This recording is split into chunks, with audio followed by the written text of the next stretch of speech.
Ready. आपका हमारे YouTube channel में स्वागत है।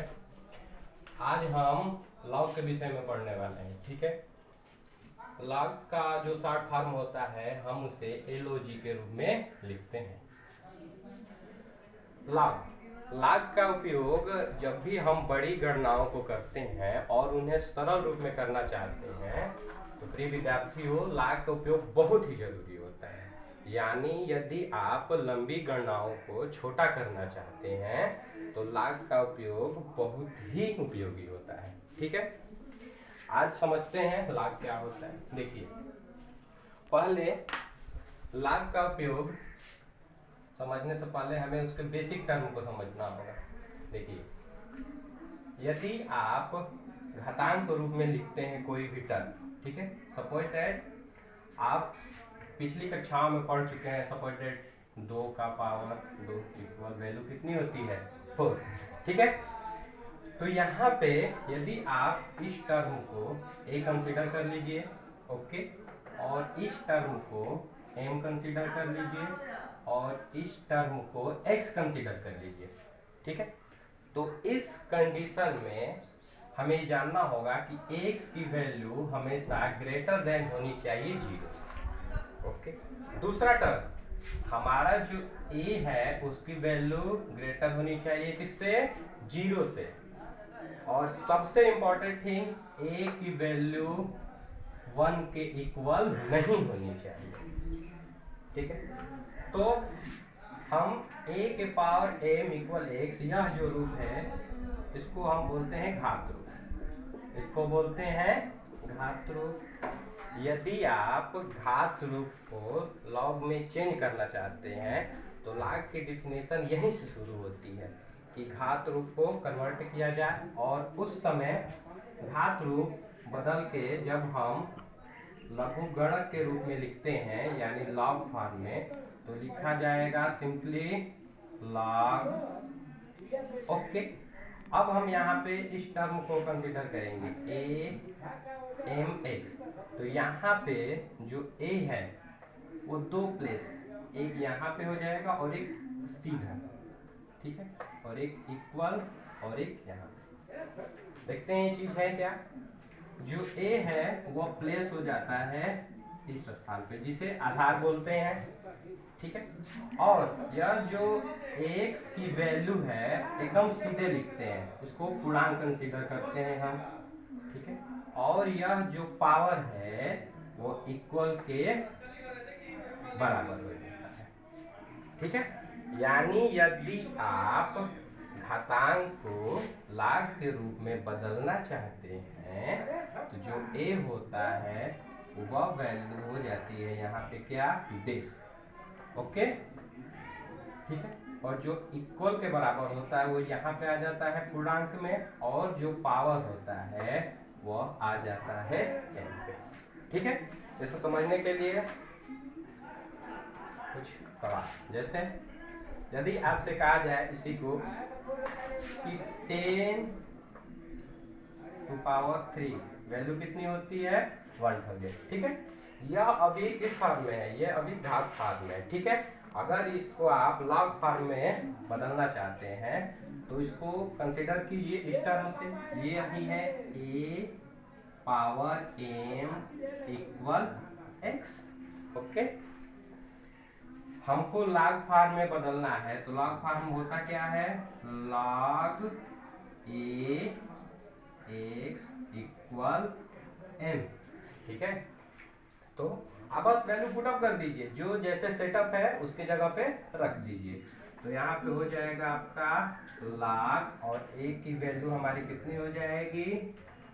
10, और यहाँ पे हो जाएगा 1000 बराबर 3। ठीक है, इसको थोड़ा ध्यान से देखेंगे, थोड़ा बड़ा करके मैं दिखाता हूँ। यदि आप लिखना चाहेंगे तो यह जो 1000 है एकदम सीधे लिखते हैं, और इक्वल 3, और जो आधार होता है एकदम छोटा सा लिख देते हैं। ठीक है, ये थोड़ा जूम रूप में है क्योंकि बहुत से बच्चे गलती कर देते हैं लिखते समय। ठीक है, यानी ये जो वैल्यू होगी एकदम सीधे लिखना है इसको, और इसको इक्वल के बाद लिखना है, और बेस को छोटा सा लिख देते हैं। क्लियर? ठीक है।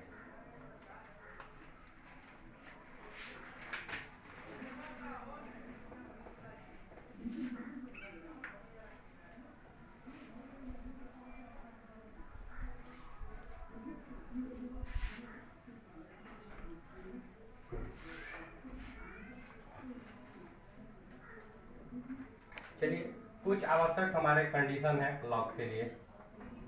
कंडीशन है, पहला कंडीशन क्या है लॉग के लिए? पहला कंडीशन यह है कि लॉग जो है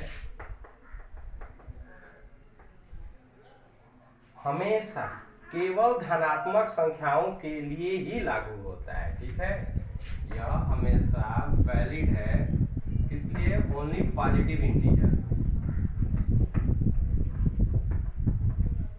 आप नंबर भी बोल सकते हैं। ठीक है, और दूसरी चीज, लॉग की जो वैल्यू होती है हमेशा क्या होती है? अद्वितीय होती है, यानी यूनिक होती है, यानी एक डिफिनिट वैल्यू होती है।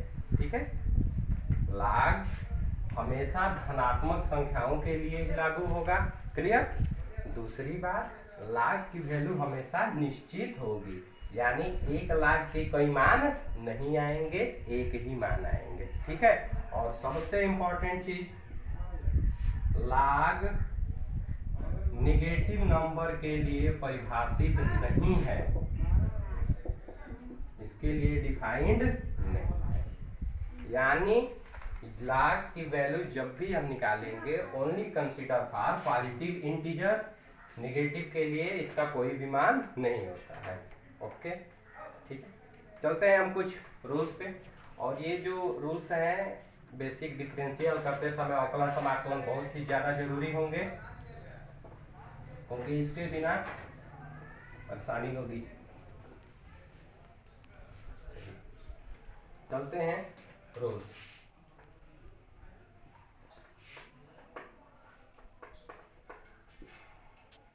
फर्स्ट रूल्स में पहला रूल देखते हैं। ठीक है, देखिए, जानने से पहले हमको जानना है कि यदि m और n कोई भी दो नंबर है, ठीक है, m और n कोई भी दो क्या है? नंबर है। लेकिन कैसे नंबर है? अभी मैंने बोला है कि लॉग किसके लिए सिर्फ परिभाषित है? पॉजिटिव नंबर के लिए, निगेटिव के लिए परिभाषित नहीं है। m और n पॉजिटिव रेशनल नंबर है। क्लियर? ठीक है, और हम पहले ही जान चुके हैं कि a की वैल्यू 1 के इक्वल होनी चाहिए कि नहीं होनी चाहिए? नहीं होनी चाहिए। ठीक है, इस कंडीशन में जो पहला फार्मूला है कि log m into n base a, और हाँ, इसको ध्यान देंगे पढ़ते कैसे हैं। ठीक है, बेसिकली यदि आपको log पढ़ना है तो पढ़ने के लिए जनरली पढ़ते हैं log x base a equal m। ठीक है, इसको हम पढ़ते हैं log x base a equal m। ठीक है, अब देखिए, इसको पढ़ेंगे log m into n base a। यदि मल्टीपल है तो log का जब हम एक्सपेंशन करते हैं तो एडिशन हो जाता है, यानी वैल्यू हो जाएगी log m base a plus log n base a। यानी अगर मल्टीपल है log में तो log लेंगे तो उसका जब विस्तार करेंगे तो बीच में क्या हो जाएगा? प्लस हो जाएगा। जैसे उदाहरण समझते हैं, log 10, इसको हमको लिखना है इस रूप में। ठीक है, तब हम लिखेंगे log 10 को लिख सकते हैं क्या? 2 गुणे 5, और आधार कितना है इसका? 10। ठीक है, तो log m इंटू एन के फार्मूले से हो जाएगा क्या? log एक की जगह पे, ओके, अब ये प्लस हो जाएगा तो हो जाएगा log 5 बेस कितना हो जाएगा 10। Loudly okay. अब इसको हम थोड़ा जनरलाइज करते हैं, क्योंकि यह कितने नंबर है अभी यहाँ पे 2 है। ज़्यादा हो गए तो क्या करेंगे, ज़्यादा हो गए तो कुछ नहीं करेंगे, जैसा मैं बता रहा हूँ log सपोज डेट बहुत सारे नंबर मल्टीपल में कर दे रहा हूँ, ठीक है, x1 into x2 dot dot dot dot x, ठीक है, बेस तो कुछ होगा ही, तो इसको ही बस कुछ नहीं करना है, जनरलाइज कर देना है log x1 a okay plus log x2 base a, क्योंकि मल्टीपल है तो बीच में क्या आते जाएंगे प्लस, जितने भी आएंगे आप जनरलाइज करते जाओगे dot dot dot log x okay, ठीक है, ये है बेसिक रूल इसका, पहला रूल था, ठीक है। अब देखिए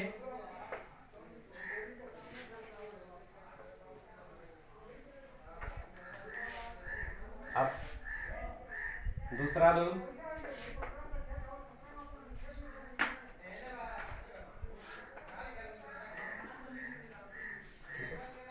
दूसरा रूल चलते हैं हम, यदि डिवाइड हो, क्या हो डिवाइड हो, यानी log m, ठीक है, आप डिवाइड भी कर सकते हो या आप लिख दे के भी लिख सकते हो m by n base n, ठीक है। अगर मल्टीप्लाई था तो विस्तार करते समय क्या होता था प्लस, ध्यान से देखेंगे, क्यों, क्योंकि हम मानते हैं ना कि प्लस का शॉर्ट फॉर्म क्या है मल्टीप्लाई, तो जब डिवाइड हो गया तो बीच में चिन्ह क्या हो जाएगा माइनस, ठीक है, बस फार्मूले में प्लस की जगह पे क्या हो जाएगा माइनस, तो यहाँ इसका फार्मूला हो जाएगा log m बेस ए, क्या हो जाएगा माइनस log m, ठीक है।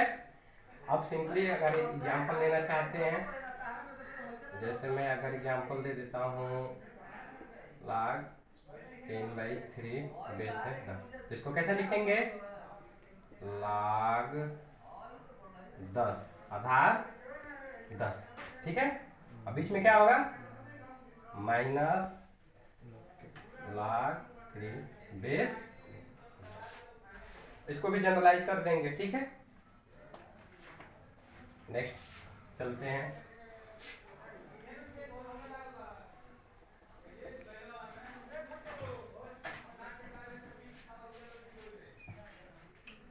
टेस्ट नहीं हो रहा है तेज, ठीक है।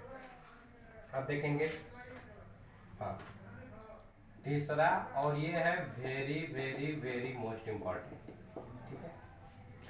ये रूल आपसे कहता है कि यदि किसी नंबर का पावर नंबर हो और यहाँ पे तो इस समय में जो n की वैल्यू होगी वो कहाँ आ जाएगी, इसके आगे आ जाएगी, ओके, यानी n हो जाएगा मल्टीप्लाई और ये वैल्यू सेम बस। अब देखते हैं इसका उपयोग log 10 16, ठीक है। अब हम देखेंगे इसको हल करने के लिए पहले log 16 का फैक्टर करेंगे, 10 आधार हो गया, ठीक है। 16 को क्या लिख सकते हैं 2 के पावर कितना 4 होगा ना, 16 को जब हम करेंगे 2 गुणे 2 गुणे 2 गुणे 2 हो गए 4। अब देखिए मैच कर रहा है या, और ये 4 कहाँ पे आ जाएगा आगे, तो इसको हम क्या लिख सकते हैं 4 log 2 आधार, क्लियर, ठीक है। अब देखिए चौथा रूल कहता है यदि कोई भी आधार हो एनी बेस, इसको हम क्या बोलते हैं आधार, यानी यदि 1 हो और आधार कुछ भी हो, ठीक है, उसकी वैल्यू हमेशा कितनी होगी 0, ठीक है, उसकी वैल्यू कितनी हो जाएगी 0, ठीक है।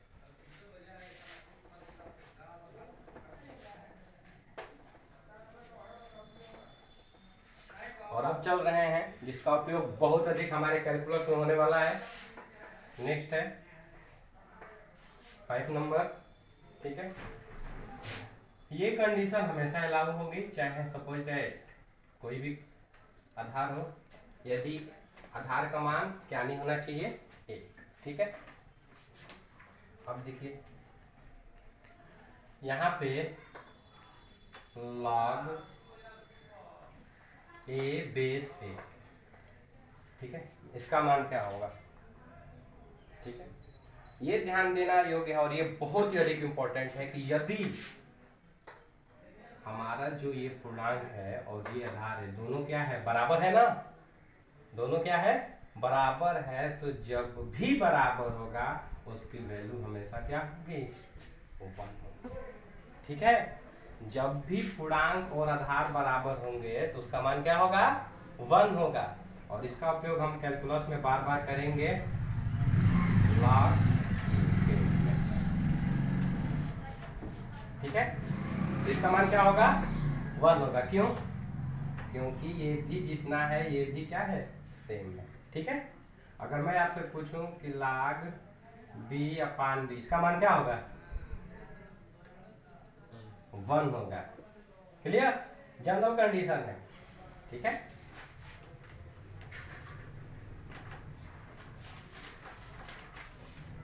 हाँ, एक और यहीं पे, यदि आपको कभी दे दे कि यदि कोई संख्या है जैसे a और उसका पावर, ये सारे सूत्र इसको याद रखना है, a का पावर है log x बेस a, इसका मान क्या होगा। आपको बस ये सोचना है कि ये कुछ भी आधार है, ठीक है, उसका पावर log a, ये दोनों क्या है, सेम है। बस आपको क्या देखना है कि ये और ये दोनों क्या है, सेम है, तो क्या बचेगा, सिर्फ x। क्लियर, आप आगे जाएंगे समाकलन पढ़ते समय तो आएगा e log x base e, तो इसका मान क्या हो जाएगा, ये दोनों क्या है, सेम है, मान कितना हो जाएगा, x। क्लियर, अगर मैं आपको b पे दे दूं कि b log c b, इसका मान कितना होगा, c हो जाएगा। ठीक है, और डिफरेंट है तो डिफरेंट मतलब जैसे कि यहाँ पे जो सपोज दैट कि b log c b, हाँ, तो डिफरेंट होगा तो इस पर नियम लागू नहीं होंगे। ठीक है, इस कंडीशन में वैसे ही रह जाएगा। क्लियर, ठीक है, बस सेम होगा ना तो हम इसको क्या कर देंगे, जनरलाइज कर देंगे। क्लियर, और इसको चेंज करना होगा तो कैसे करेंगे, कौन, इसी को इसको चेंज करना होगा तो इस रूप में आएगा ही नहीं, आएगा जब भी कि इस रूप में आएगा हमेशा, बराबर होगा तो ये हट जाएगा। ठीक है, और लास्ट चलते हैं बेस चेंज फार्मूला, बहुत इंपॉर्टेंट है base change formula. Base change